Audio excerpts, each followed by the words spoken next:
સ્થાનિક સ્વરાજની પેટા ચૂંટણીમાં ભાવનગર મહાનગરપાલિકામાં ભાજપના ઉમેદવારનું નામ જાહેર. વોર્ડ નંબર 3 વડવા બમાં આગામી 16 ફેબ્રુઆરીમાં ચૂંટણી થવાની છે, ત્યારે ભાજપના અમરીશભાઈ દલુભાઈ ચુડાસમાને ટિકિટ આપી પોતાનો ઉમેદવાર જાહેર કરી દીધો છે. જે કેસની ગુજરાતી સાથે હિરેન ભાયણી, ભાવનગર.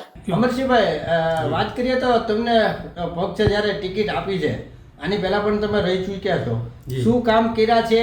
5 વર્ષ તમે જ્યારે નહોતા ત્યારે શું કર્યું ને હવે શું અપેક્ષા છે?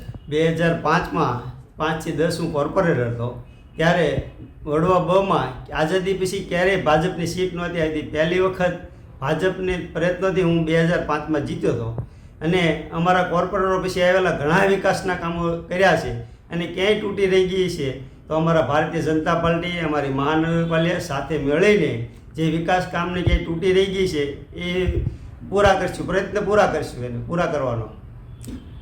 તમે કેટલા વર્ષ ભાજપમાં સેવા આપી? ભાજપમાં હું 28 વર્ષથી પાર્ટીમાં છું. ઓકે. ને તમારું ભણતર કેટલું છે? મારું ભણતર હું 11 પાસ છું. ઓકે.